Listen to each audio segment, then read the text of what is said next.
And we are live.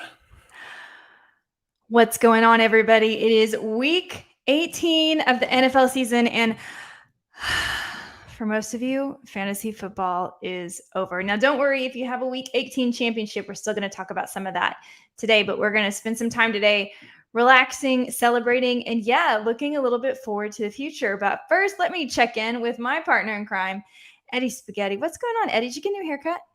I did. I had a haircut like a little over a month ago, and then since then let it grow, let the beard grow, and then through the holiday I was like, man, it's getting kind of annoying. And like guys have this thing where like at least my beard anyway, if it gets like hard and like rough when it gets longer. And then my girlfriend Jada, who Yep. she was just like, I don't think you're a long hair, long beard guy. So I was like, okay, that's all I needed to know. And I went to the barber and I got it all chopped off and I shaved my beard. So I'm starting fresh. I like it. It's a good start for the 2020, like a new year, Exactly. new look. Exactly. Yeah, exactly. Yeah. Yeah. I think it's a good start. If you're watching this, guys, by the way, right now on Twitter, you can also jump into our YouTube channel or our Twitch channel and you can comment at any time because if you want to brag about your championship, if you want to vent about it, there's lots to vent about. We're here for that. This is going to be a fun show today. And this is a show that is definitely your show. Yeah, we do a little bit of planning, but mostly what we want to do is address whatever you guys want to talk about. So moving forward, with this show, because there are no longer fantasy football championships after this week, we're going to continue to talk about things like DFS, player props, game lines, and strategies for next year. So if you even just want to shout us out what you want us to talk about over the next few weeks, what would be helpful for you, for your fantasy team, or maybe you just want to just talk about DFS, game theory, the difference between cash games and GPP tournaments and the difference between the different formats and where you can play parlays. And if you can't really gamble yet in your state, where you can kind of sneak around that, things like that. We can help you with that. So, Eddie, should we just hit some of the big news of the day? I think so. I mean, it's funny too because we see Derrick Henry's coming back, which I'm sure we'll get into. Funny to think if he was back maybe a week ago, how many championships would have been a different way. So I it's can't funny. even go there because Yeah. I finished second in my high stakes league, and this was the team where I lost Derrick Henry, and I held on to him with the hopes because I actually had Teron Davenport on my Sirius XM show, Mhm. and he told me Derrick Henry, he was going to be ready this week, and he is ready this week, and I was just hopeful, like maybe it'll even be a little early. Of course, it wasn't. That's fine. I'm fine with my second place finish. Womp womp. But yeah, Derrick Henry to return. I actually did a breakdown of futures last week for Sports Illustrated over at si.com betting. You guys can find that. And I picked the Titans as my long shot bet, the one I would sprinkle a few dollars on, because look, they've been winning with a running back committee that's kind of been just stuck together. I mean, they went through a few. They tried Adrian Peterson, that didn't work out. They tried, different people, and it was fine. Now it seems like Donta Foreman's really good, and Dontrell Hilliard has the more explosive playability. But between the two of them, they have that covered. AJ Brown's back now. Of course, we can't ever count on Julio Jones, but imagine this team that continues to win. Like, they're likely going to be even the number one seed in the AFC South after this weekend. And then they get Derrick Henry back. I mean, I'm a Cowboys fan. Cowboys are plus 1,000. Titans are plus 1,600. I mean, who do you think, if you're putting a long shot bet, who do you like? The Colts? It's funny because it seemed like it was a large part of the season was counting like are the Chiefs for real or not, and then I think Right. recently we kind of got convinced the Chiefs are for real. Then lately the surge has been from the Bengals. Everyone's like, okay, the Bengals are really really good, and Not then sure about that one. we all kind of oh really well we all kind of forgot about the Titans because the loss of Derrick Henry. They're a team that needs the running game to succeed, and now he's coming back. He's hopefully fresh right in time for the playoffs, and we saw what he could do in the playoffs. And when he's healthy, he's arguably the best running back. So, I mean, the Chiefs, the Bengals, other teams that are in the mix now, they're going to be like, man, we don't need this guy coming back because they could be a problem. And they're a team that if the defense plays well, defense running games, like that's usually the MO of the playoffs. So it is not good for these rest of the AFC teams. Their defense has been getting better and better every single week. And as you said, that's what's really key into the playoffs, which is why I think actually the Cowboys do have a shot to go a ways as well. But they need to get their mojo back, no question about it. And as far as fantasy is concerned, we are going to have all eyes on Derrick Henry because the question for many seasons has been, can Derrick Henry sustain this kind of workload? And of course, now the debate is, was that injury because of the workload, or was it just an injury anyway? Because, he was due, if you will. Like, players just get injured. It happens. So was it due to the workload, or was it just a coincidence? And it just happens, when you play that brutal of a position. And will it affect his play moving forward? I don't know how much we'll really be able to tell going forward in the playoffs, but it should at least give us a glimpse of what's to come. And another running back that could come up for the playoffs, Cam Akers, who I'm really interested in as someone that could really break out next year, but we can talk about that a little bit later in the podcast. Couple more news and notes. Joe Mixon does have COVID. He will not play on Sunday. Neither will Joe Burrow, and I'm pretty sure you can expect most of the starters not to play or to get pulled early. Dallas will play all their starters, according to Mike McCarthy. I think that's true. But if you're in a championship, I do think you need to beware. Because, for instance, with Ezekiel Elliott nursing a knee injury all season, should the Dallas Cowboys get a good lead, maybe it's going to become Tony Pollard's game. Maybe they'll go to Corey Clement. Maybe they'll rest him a bit. Same for Amari Cooper.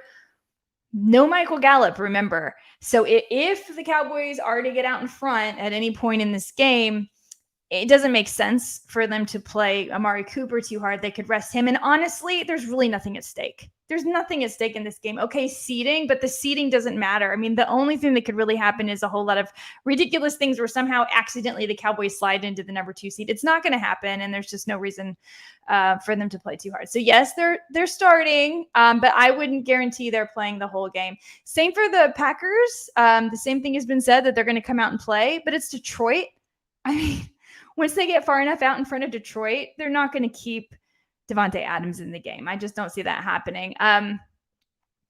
Is Antonio Brown really still a Buck, Spaghetti? What's going on there? I was just, we just talked about this on a few of our other shows, and it's really insane the power that Tom Brady still has, because by all, like, Bruce Arians, like, he's no longer a Buck. Well, no, he technically is, because Tom Brady's clearly going, look, I don't have Chris Godwin. Mike Evans seems to have an injury every single week. Gronk, obviously fragile. Leonard Fournette, IR. So it's one of those things where he's like, look, I get this guy has the issues, and clearly AB does, but Brady's keeping him. Brady is what LeBron is doing in the NBA, and what he has for his entire career, and Brady is doing right now in the NFL, which we really haven't seen before of a player being a GM, because the NFL, the front office usually has a little bit more power than the players, but Tom Brady's Tom Brady, so he's getting his wish, it seems like. Well, I have opinions about Tom Brady, but we will not go into those again here. I don't know. I mean, the most recent thing I heard is that they're still going to release him. It's just a matter of how they're going to do it. You have to wonder if maybe they're potentially a little worried about a lawsuit of some sort, in that if it is true, something to the story of like Antonio Brown was really injured and he told Bruce Arians, I can't play, I'm injured. And he said, you have to go. Then there could be some legs to that. But it's interesting. I mean, there's something else going on. It should be more simple than this, and it's clearly not. So Antonio Brown, not sure he's really out of the NFL yet. I really think we may see more of him. All right. Washington football team is announcing their name February 2nd. Eddie, what is your vote? What should it be? Because I was talking to Fabiano this morning over at Sports Illustrated, and he's heard rumors of what it's going to be. And it's like, so lame. I hope that's not what it is. I've seen like people try to crack the code on Reddit and Twitter, and some people thought it was like was it like the Beavers or something like that, because they had the or the Groundhog, sorry, because they had the logo. February 2nd. Yeah, and the logo, they had like they put a patent in for the logo. Then some people saw that there was like a website that was like the Washington Commanders, and it redirected to their current website. But then that was quickly debunked. Betting favorite seems like that the Commanders or the Admirals are the two lead. So yeah. I think it's gonna be one of those two. I think it probably is too. Yeah. Which of the two do you prefer, Commanders or Admirals? Washington Commanders, Washington Admirals, Command. I mean, I guess like Admirals is a little smoother. I think it's a shorter name. It rolls with the tongue a little better with Washington, but I think I think I'd probably lean with Admirals.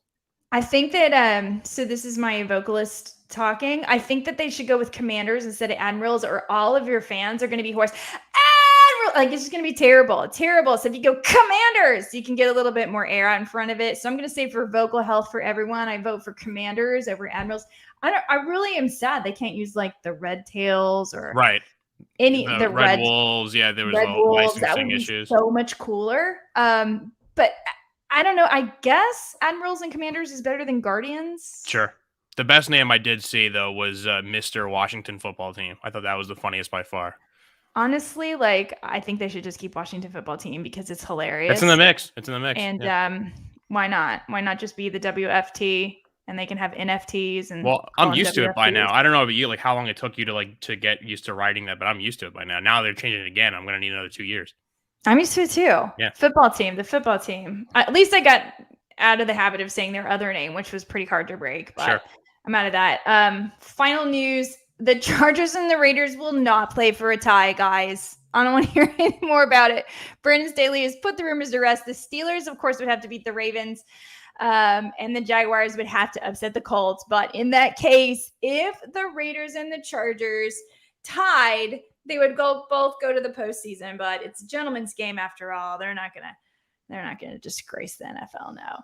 All right, guys, I have a big treat for you today. I am welcoming my friend and colleague from SiriusXM and RotoWire, actually one of my favorite places to go for information.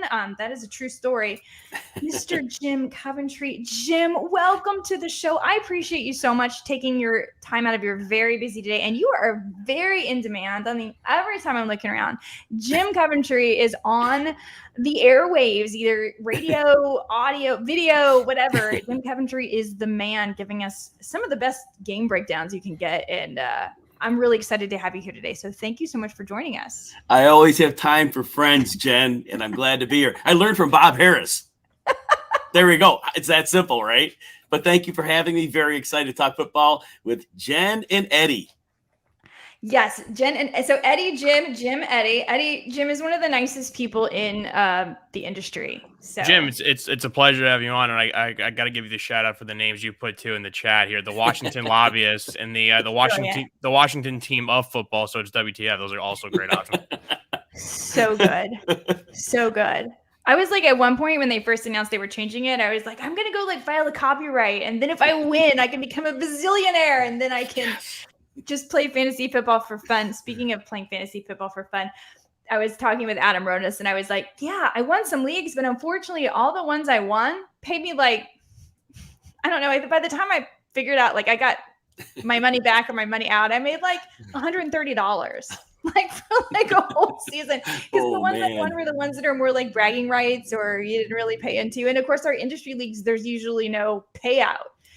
So you get all these bragging rights, but like you don't get to buy yourself a new pair of shoes. No, and don't break it down per hour of time spent. No. Because you're looking at maybe you're paying them.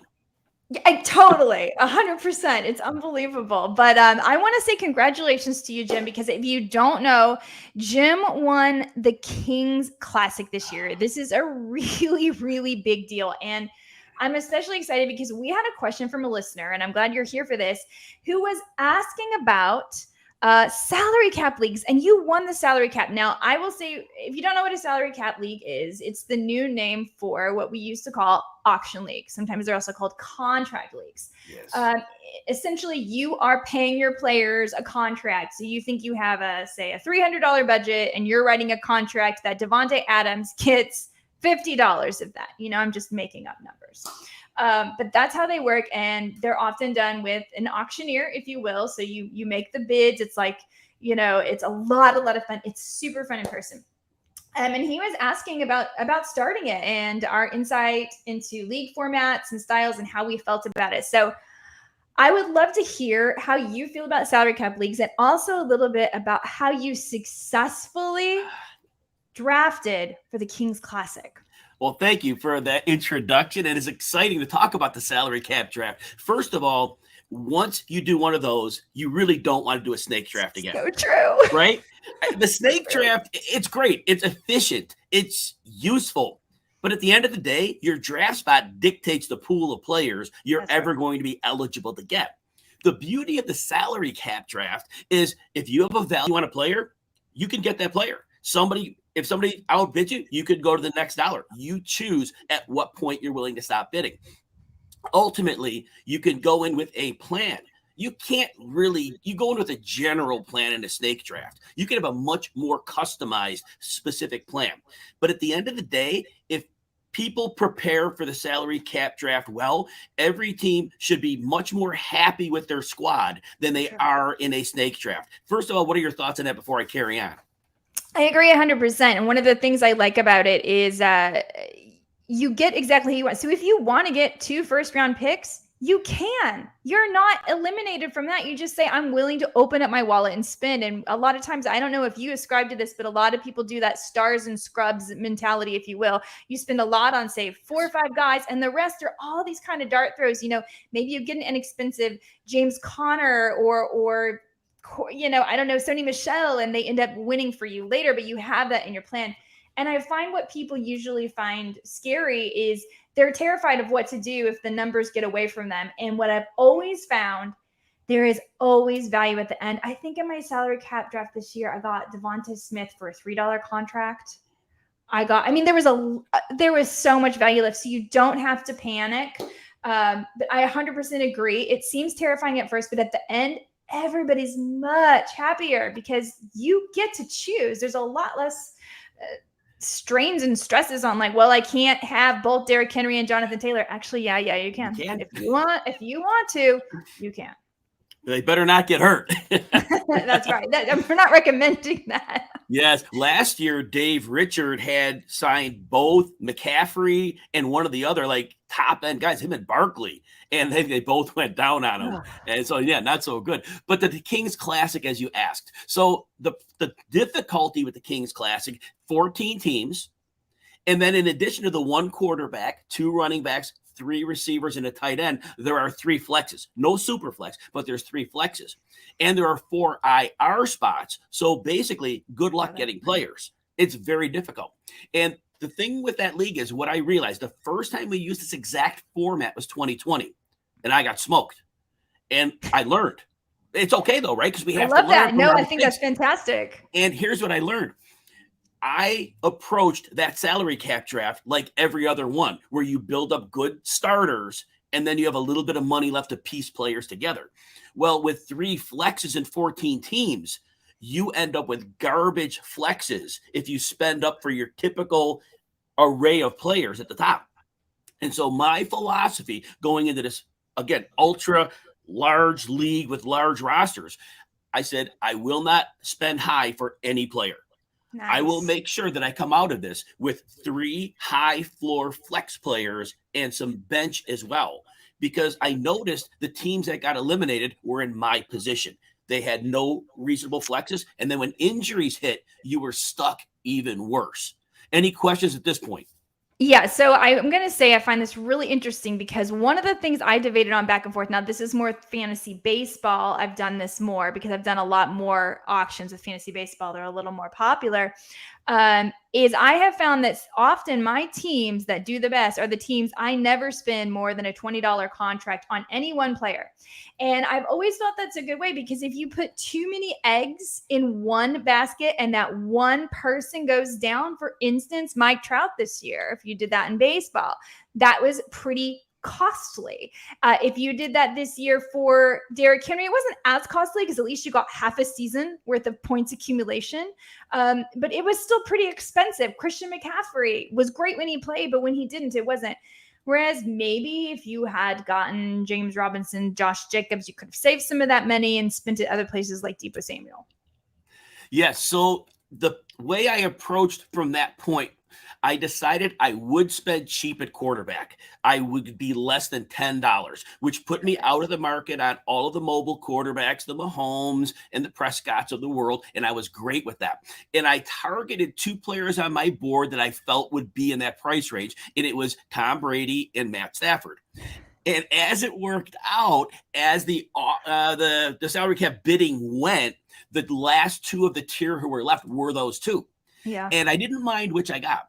But I said I would not get the last one because, see, and this is what listeners need to get. In a salary cap league, when they're at the last player of a perceived tier, there could be a bidding war on that player. Exactly. Because people realize, last one, if I don't get this right? If I don't get this player, I'm stuck. So Brady was the first one nominated, and I made sure I got him. So So that worked out. So I got him cheap. Tight end, spend down there as well. Look, you love Travis Kelce, you love Mark Andrews, but ultimately, that's a lot of dollars at a position where you can't, if it isn't an absolute crush hit, you're still going to have some problems with your flexes. So I spent $6 at tight end. That was my limit. Got Noah Fant, fine. Didn't have a great year. Good floor for $6, worth it. But then here was the rest. In these salary cap leagues with multiple flexes, I believe you need to attack the wide receiver position aggressively. You have to come out with 5 or 6 receivers, planning they'll be your 3 starters and planning they'll be 2 or 3 of your flexes. Because wide receivers, look, they don't usually lose their job to some bench player like running backs often do. They don't get replaced. And so having that volume, I think, works. So that was the first key. Any comments yet? Eddie, have you ever done an auction league or a salary cap league? Well, I'm told every year to switch over from my typical snake to do it. So maybe eventually I will start one. Maybe actually, Jen, you know what we could do right now? We could spearhead the extra points auction league for next year. I think we'll do it. That's what I'm thinking right now. I'm thinking we need to do an extra points salary cap league next year. Done deal. And you and I will keep notes from this episode with Jim Coventry, and we will not share it with the others. I don't think we should even release this pod. That's what I was thinking. We'll just keep the file just for ourselves. We'll just keep the breakout for when he gives us some great juicy bit about like a specific player, but not about the strategy. And I won't tell anybody that just yesterday my Twitter feed I posted a 23-minute video on the Kings Classic, but at my team anyway. So last thing, I don't want to spend too much time on this, but at running back. So look, 14 teams. Each team with 2 running backs, that's 28 running backs. You do have to have a running back. Mm-hmm. You have to have 2. And I didn't spend the $60 out of the 200 that many were spending for the top tier. And I ended up spending like 43 and 41 for Gibson and Edwards-Helaire. When they were on the field, the floor was fine.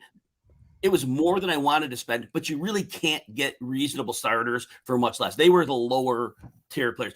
But the one player that saved me, I went in, and those who listened to me in the preseason said, I gave a rationale on why James Conner would absolutely blow up this year. And all the rationale points hit. And I think it was $6.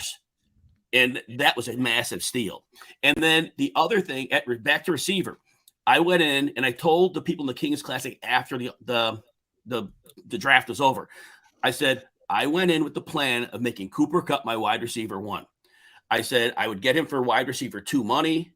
And I said, remember all the years you watch him with Jared Goff, did you ever see him not open? Always wide open. And I go, now he's got a quarterback that actually get him the ball. So there were a number of players I targeted. And look, you got to have luck in a season too. I had good injury luck. And this is the one year where many of my projections hit. There's many years where you're 40% on the good calls. This year it was one of those rare years. It was probably closer to 70. Those don't happen much. It was a very fortunate year. And so anyway, so to make a long story short, the combination of the luck, injury luck, my projections hitting on players that other people weren't heavily in on, but then being able to plot out the budget when we went into the salary cap, that was all optimal and learning from past mistakes. So basically that's the kind of the story. Yeah. And I would say for anybody looking to get started, don't be afraid. You're not going to mess it up. I guarantee you're not going to draft a worse team than you would in a snake draft. You'd be surprised. There's going to be value everywhere. You're not going to ruin it. You can still make trades. You can still use the waiver wire. There's no situation. Sometimes you get your fab budget and you can even trade some of your fab budget. I mean, there's all kinds of different ways you can play. I highly recommend it. I know CBS Sports does an auction version. I know RT Sports does one, which I actually like. I don't know all the platforms. Yahoo does it as well. So you can do it almost anywhere, and you can always practice ahead of the season. You can do a mock. Highly recommend doing it if you get people to do it. Even better, I don't know, everybody's specifics, but if you can get 12, 14 people together with a live auctioneer, my favorite 2 times of the year are March and August. When I do my 2 live drafts, I fly to New York, we hang out, and we do these drafts live, and they are amazing. They take extra time. It doesn't matter. You're having so much fun. You're yelling at each other and you're laughing at each other, and it's so much fun. So I highly recommend it. It adds such a layer of just fun and skill and camaraderie to the entire experience. So don't be afraid. Just do it. Just jump in. It's the perfect fusion of poker and football or baseball. Totally. Right? Totally. Because you know what you'll get to notice is you'll notice people's tells. Like you'll notice that people only bid on people they actually want, for instance. You're like, wait, they haven't learned to bid on players they don't want. Or you learn when to throw someone out to bid somebody up. Or if somebody's definitely like a Cowboys fan, you'll put them out there to get them to spend their budget. There's all these different layers. You'll see someone start clicking their pen. Like, oh, they want somebody I can get this. And that it becomes really, really fun. Now, not your first year. Your first year, you're just out there. But as you get to know your friends, yeah, you get to, like you said, it's like poker. It's good stuff. So definitely jump in and try it. Jim, I want to talk a little bit, as you said, you made some great calls this year. I was also in on James Conner, and it helped me a lot as well. That was a fantastic value.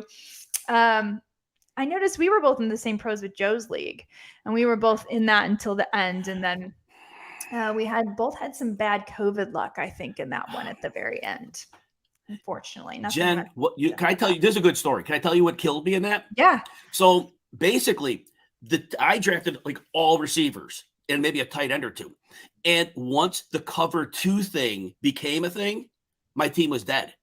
Because I had players who were explode, like Tyreek Hill. Tyreek Hill completely went away when the cover 2 shell thing hit. I had like 4 or 5 players that had that not happened, it was crazy. So I drafted based on my knowledge. I didn't have the foresight to realize the league would have the cover 2 counter to take away many of the explosive offenses. So that was what doomed me.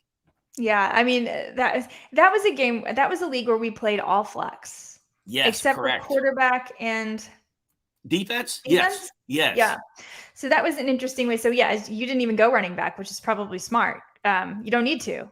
And that's one of the things I noticed other teams making the mistake. And even my partner who I was working with, I'd say, just remember, I was like, it's just total points. We don't even have to, we are not rostering a tight end. There's no tight end we're going for in this situation. I don't even care if it's Travis Kelce.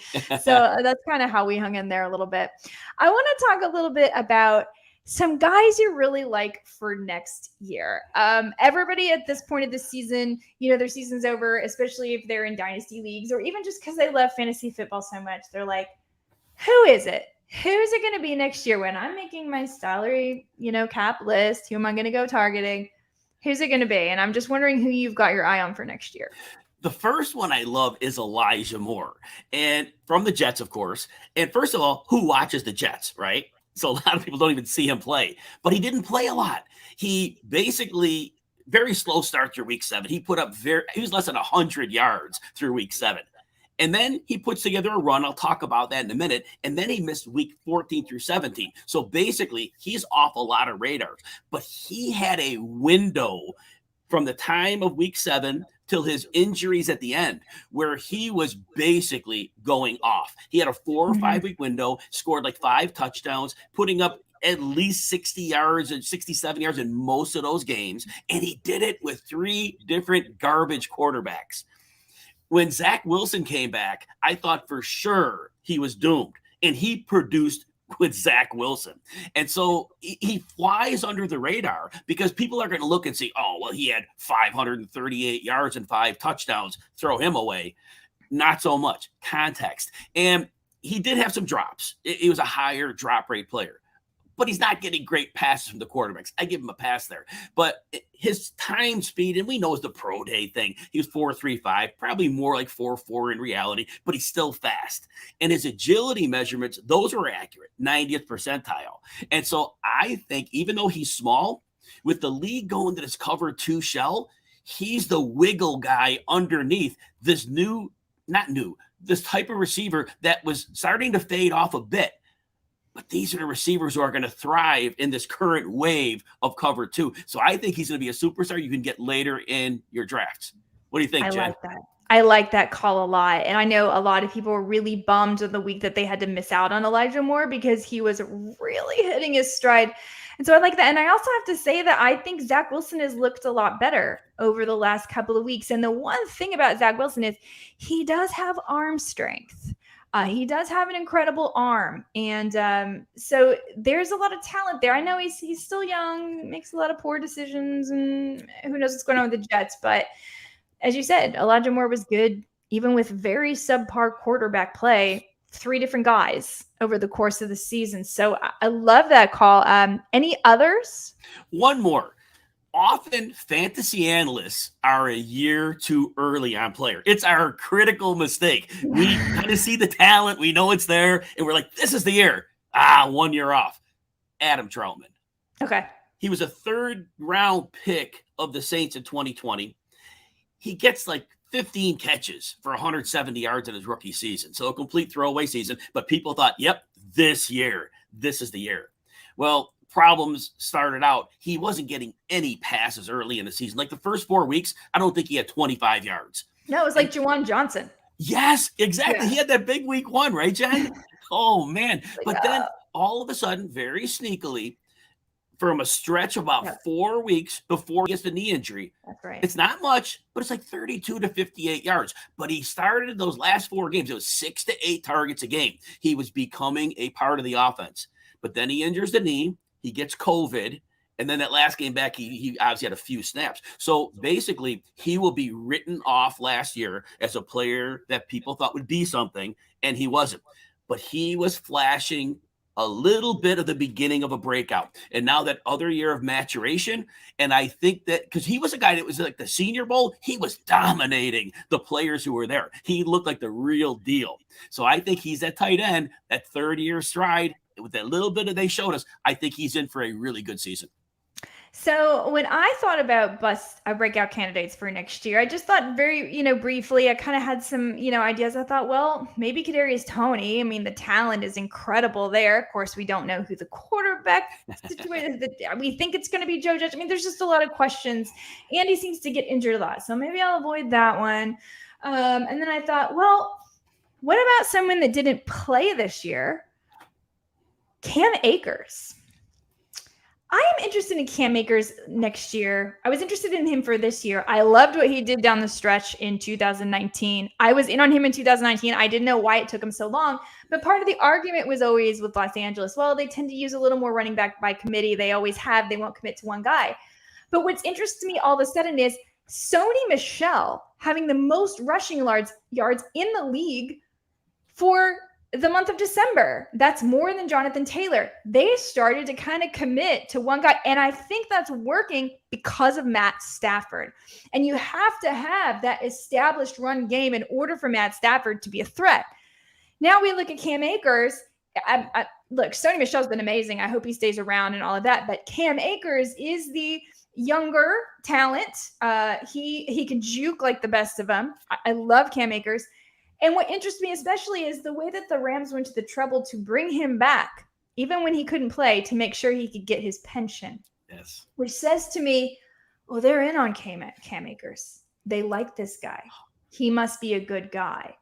And I think culture also has a lot to do with it, not just talent. So I am interested in Cam Akers for next year. I'm hoping that he falls down draft boards. He probably won't.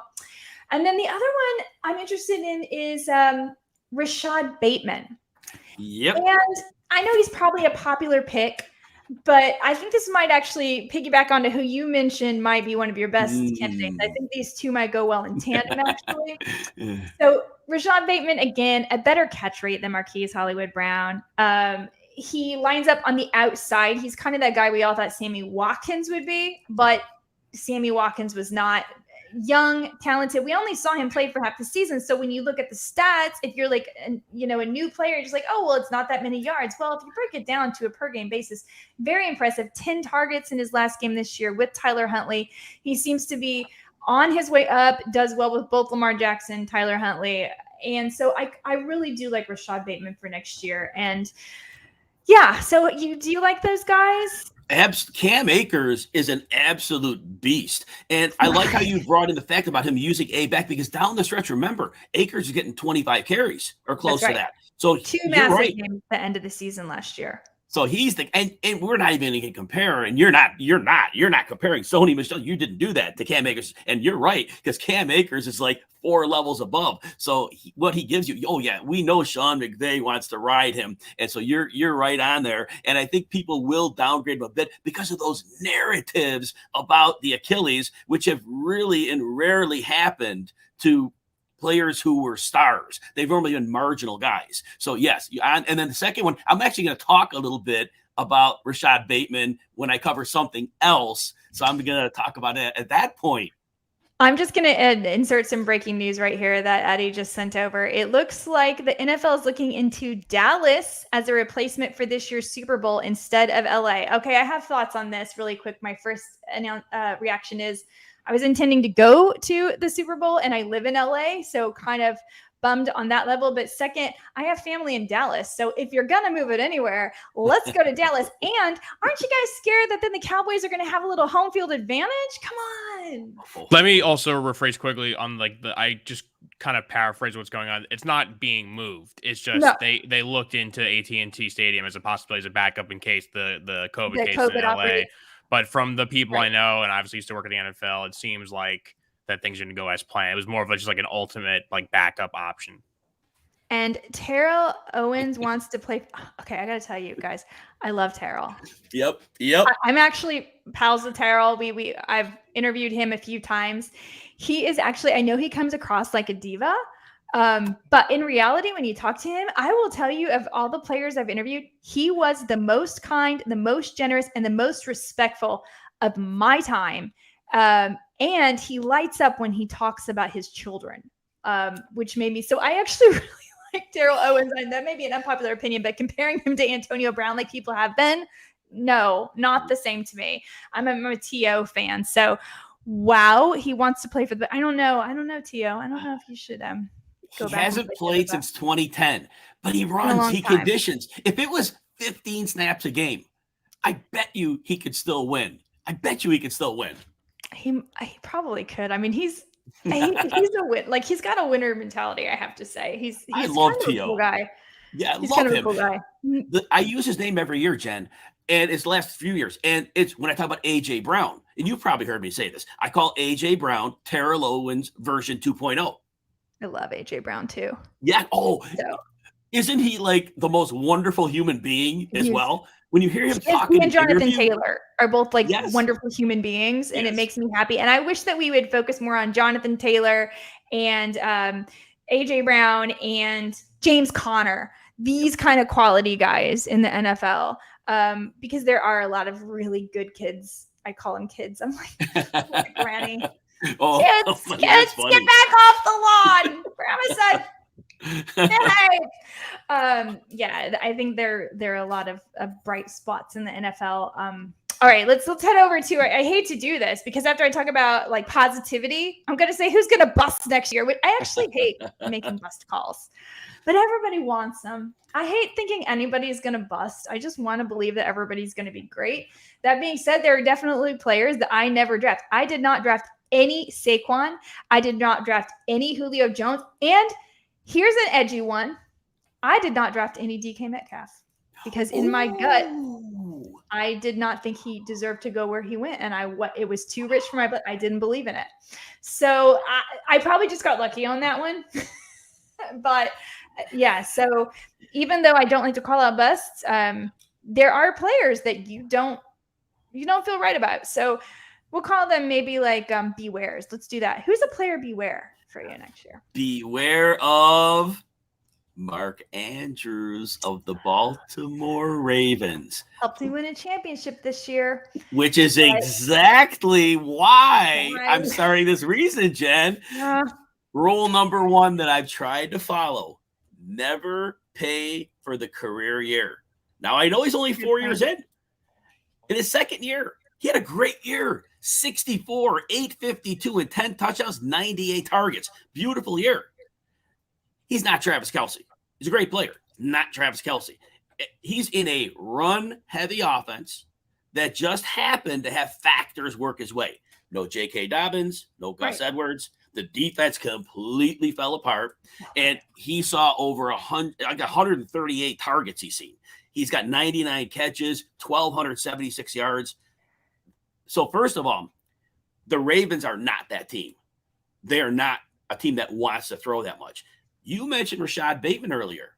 Yes, absolute breakout candidate. I love your calling him. He profiles as an alpha receiver in the NFL. He's one of the few receivers that came out in this past draft that profiles as an outside guy who can win in all areas of the field. He will command targets. I think so. First person those targets come away from, Mark Andrews. Hollywood Brown is going to have a role. He showed us a lot this year. Now, first half was much better than the second half, but he opens up a defense. He really can open things up. And so Andrews will be a very good player.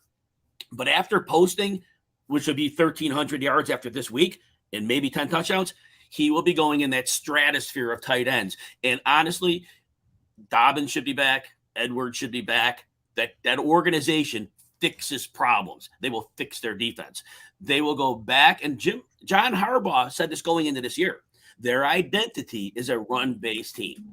They couldn't do that this year. They will be back to that. And so Mark Andrews will be a very good player. But he is that 850-yard season, he might hit that. The targets won't be more than that. So that's my main argument there. I think that's a really good point. And a lot of the time when you're looking at tight ends, what you need to search for is a tight end that is the number 2 target on their team. If you can find, and that's why Travis Kelce is such a good player at the tight end, because he is the number 2 target right after Tyreek Hill. Mark Andrews became that number 2 target. As you said, Rashad Bateman was injured for half the year. Hollywood Brown got another case of the dropsies here and there, and they didn't have the run first team they usually had. So it made a lot of sense for Mark Andrews. I think Mark Andrews will still be a good player, as you said, but what we're talking about here is value. And to your point, Darren Waller was one of those players. We all chased those points of Darren Waller. Darren Waller helped me make it to the finals of Scott Fish Bowl last year. I love Darren Waller, but he got injured and you got hurt and you had to take him really high to get him, and you cannot easily replace a tight end. That being said, Darren Waller did fit that profile of someone that was the number 1 or number 2 receiver, which is why it wasn't a bad bet. Right now, Jen, can I add one thing about Waller? I made a comment in the preseason. Waller was the number 1 target in the offense going into the season, right? And you knew that, and you were saying that. But here was my point. He was a number 1 because their receiving room was so bad in 2020. He was going to get a monstrous number of targets. My preseason line was, if they have any level of step up from their wide receivers, John Gruden at the time, who was their coach, not now, but he does not want to funnel his offense through a tight end. By necessity, he'll do what it takes. And even though he didn't do much, Brian Edwards was starting to step up until he wasn't in the league. Henry Ruggs was starting to step up, and obviously Hunter Renfrow did. What I saw was Waller had that crazy first game where it was like 15 or 19 targets. After that, until he got hurt, I don't think he saw more than 7 in a game. He wasn't. And that was the point I made. If any receiver stepped up, he was getting drafted as if he was the alpha receiver getting 12 to 15 targets. And once it happened, that was why, and you were right with the injury, 100%. But until then, he was not a dominant fantasy force. Well, the difference between Waller and Kelce, of course, is we know how valuable Kelce is, even with Tyreek Hill being the number 1 receiver. We've seen that play out. What we hadn't seen in Las Vegas is the emergence of a dominant number 1 receiver, because it wasn't Hunter Renfrow at that point. We thought maybe it was. I don't understand why they didn't get Brian Edwards more regularly involved in this, but that's, because I would really like to see more Brian Edwards. I think he's talented. And you've seen that at the beginning of the season, late in games, when Derek Carr needed to make big plays, he would go to Brian Edwards. So why are we waiting so long, guys? Like, get in gear. But you know what? The Raiders are their own ball of whatever. Something. Henry Ruggs broke my heart this year. He was finally doing what I wanted him to do. He was playing so well. And so Raiders, I actually wish the Raiders really well. I think that it would be nice if they came through a lot of this adversity this year and got into the playoffs. Not that I'm wishing against the Chargers or anybody else. I want everybody to go to the playoffs. I'm just way too nice. It doesn't work that way. Nothing wrong with that. Just a couple more really quick questions, Jim, before we let you go. We appreciate your generosity with your time. We had a question from a listener about what to do to evaluate their dynasty teams. Like, what do you do in your postseason? What's your process like? And what kind of information should we be looking for? So I'm an oddball. I'm definitely an oddball in the industry. I'm an NFL guy who does fantasy. What it means, I'm not numbers driven in terms of stats. What I do is I evaluate NFL teams every week. But in the off season, I try to evaluate where a team is going and where they will end up. And I do a lot of sort of dynasty projection for me, how a player fits in organizationally. Now, the numbers I do look at combine numbers, and I always put them into percentiles. I want to know their explosiveness, their agility, and well, obviously their size adjusted speed. These things, but more. So I always watch those, and I do look at the stats a bit for context. But realistically, I measure these teams out. What do the offensive lines have going? Are the defense of that team trending up or down? So my dynasty research is a holistic look at each of the 32 teams. That's where mine begins. And then trying to figure where a player's trajectory fits into that. So I don't do a lot of dynasty, but I would say mine is on that similar level in that I don't go around and just look at stats. I actually, one thing I don't advise doing, and I see people do this, immediately making trades right now. What are you thinking? You are like, okay, yeah, Amon-Ra St. Brown looked amazing for the last 5 games. I'm with you. Now it's probably not the time to be making any deals, whether you're bringing him in or sending him out. Just sit on it a little bit. There are so many things we don't know. We don't know where Aaron Rodgers is going to be a quarterback next year. What maybe Devontae Adams doesn't have any value. I mean, of course he has value, but you know what I'm saying? Like everything changes. You don't know what kind of O-lines people are going to build when the draft. That could, Dallas made only defensive picks last year. Look how drastically that changed everything for Dallas. So to me, it's taking time. It is thinking about the system. And when you're picking players, thinking of the way the players can fit into the system. Same thing. I agree 100%. I think too many people make rash decisions. And one of my pet peeves is people, the second a player does really well, going around and being like, oh, I sold this player. Like, okay, like, are you playing? Do you ever win? Well, that's irrelevant. Do you? Because all you do is like figure out when you can sell and buy. I don't know. So that's my process as well. And I really do watch the NFL draft. I really do try to pay attention. I think that's where you can start. And I don't think you start before that. And then you think about, the systems they're going into. And another thing I would say is I am more likely to invest into a long-term wide receiver than a running back, because a running back is going to win you 1 or 2 years. That's it. A wide receiver, like what if you had gotten, an Allen Robinson 10 years ago or someone like that, someone that gives you that longevity. Even a Marvin Jones would be a good wide receiver you could have had for a long time, a lot of that depth. And so if you're going to put draft capital, I would rather spend it on a wide receiver or a quarterback. Yes.